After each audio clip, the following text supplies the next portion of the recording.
Hi friends, welcome to our channel Samhita Raj. ఎలా ఉన్నారు అందరూ? ఈరోజు నేనైతే ఒక ఫేమస్ గణపతి దగ్గరికి వెళ్ళాను. సో మీకు కూడా చూపిస్తాను రండి నేను ఎక్కడికి వెళ్ళాను అనేది. పాలాజ్ గణేష్ టెంపుల్ మహారాష్ట్ర, అలాగే తెలంగాణ బార్డర్కి దగ్గరలో, తెలంగాణ మహారాష్ట్ర మధ్యలో ఉంటుంది ఈ టెంపుల్. ఇప్పటి వరకు మనం చూసింది టెంపుల్ ఫ్రంట్ వ్యూ నుంచి లోపలికి వెళ్తే ఇలా ఉంటుంది మొత్తం చూడండి. అలాగే ఎవరైతే కరీంనగర్ నుంచి వెళ్ళాలనుకుంటున్నారో వాళ్ళకి నేను డిస్టెన్స్ కూడా చెప్తాను. కరీంనగర్ నుంచి పాలాజ్ గణేష్ టెంపుల్ మహారాష్ట్రకి 196 కిలోమీటర్లు ఉంటుంది. అదే మిట్పల్లి నుండి అయితే 118 కిలోమీటర్లు ఉంటుంది. ఇక్కడ చూడండి లోపల ఎంత లైన్ ఉందో. ఈ లైన్ చూసి చాలా భయపడ్డా నేను, ఎప్పుడు దర్శనం అవుతుందేమో అని. మా ఆయన చూడండి నేనున్నా కదా పద అని చేయి పట్టుకొని తీసుకెళ్తున్నాను నన్ను. మేమైతే గురువారం రోజు వెళ్ళాము. ఫుల్ అంటే ఫుల్ క్రౌడ్. వామ్మో, ఇంత పబ్లిక్ ఉంటారని నేనైతే అసలు ఎక్స్పెక్ట్ చేయలేదు. అసలు ఈ కర్ర గణపతి ఏంటి, ఎప్పుడు ప్రతిష్ఠించాలి, ఇక్కడ స్పెషల్ ఏంటి అనేది నేను తెలుసుకుంది కొంచెం మీతో షేర్ చేసుకుంటాను. వీడియో అస్సలు స్కిప్ చేయకుండా చూడండి, ఓకేనా? లాస్ట్ 76 ఇయర్స్ అంటే 76 సంవత్సరాల నుంచి ఈ గణపతి పూజలు జరుగుతున్నాయట. 1948 సంవత్సరంలో కర్ర వినాయకుని ప్రతిష్ఠించారు. అయితే ఆ సమయంలో పాలజ్ గ్రామంలో ఉన్న ప్రజలు వ్యాధులతో చాలా బాధపడ్డారట. పేగు వ్యాధి, కలర్ వ్యాధి ఇలాంటి వ్యాధులు వచ్చి చాలా మంది ఫుల్గా సఫర్ అయ్యారట. అప్పుడు ఆ గ్రామంలో వాళ్ళందరూ కలిసి ఇలా వినాయకుడిని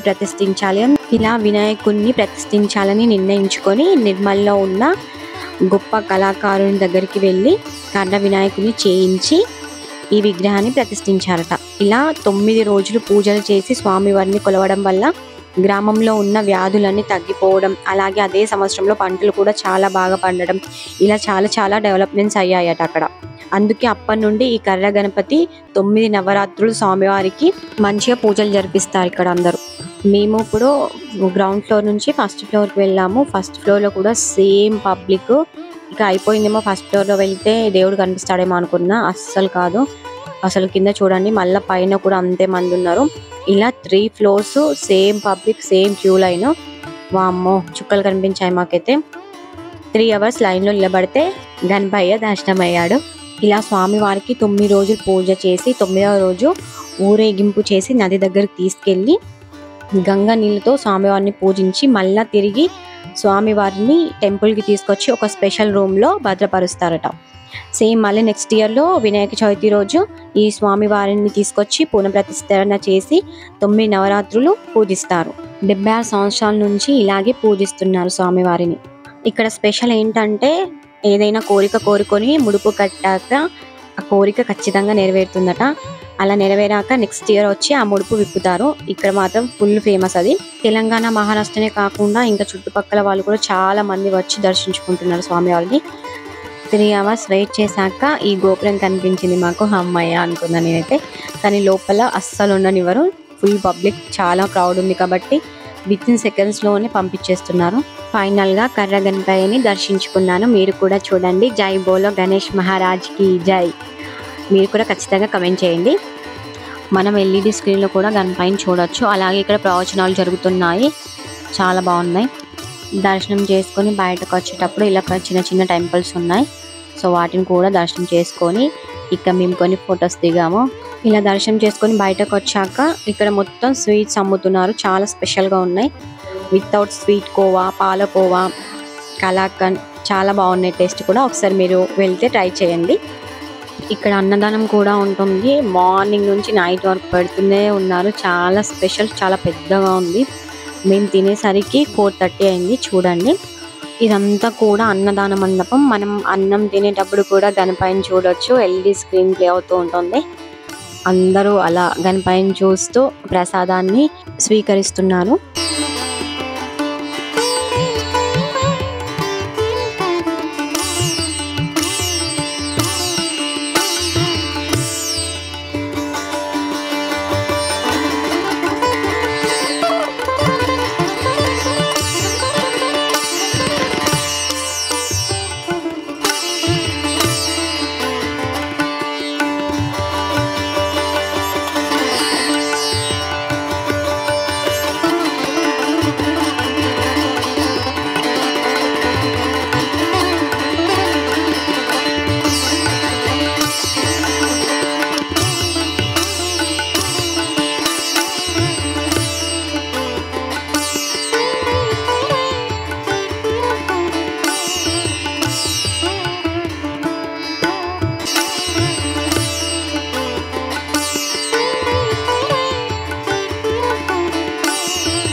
ఇక లాస్ట్కి ఎగ్జిబిషన్స్, ఫుల్ గేమ్స్ ఉన్నాయి, అలాగే ఫుల్ షాపింగ్స్ కూడా ఉన్నాయి. ఓపిక ఉన్నంత వరకు చేసుకోవచ్చు మనం.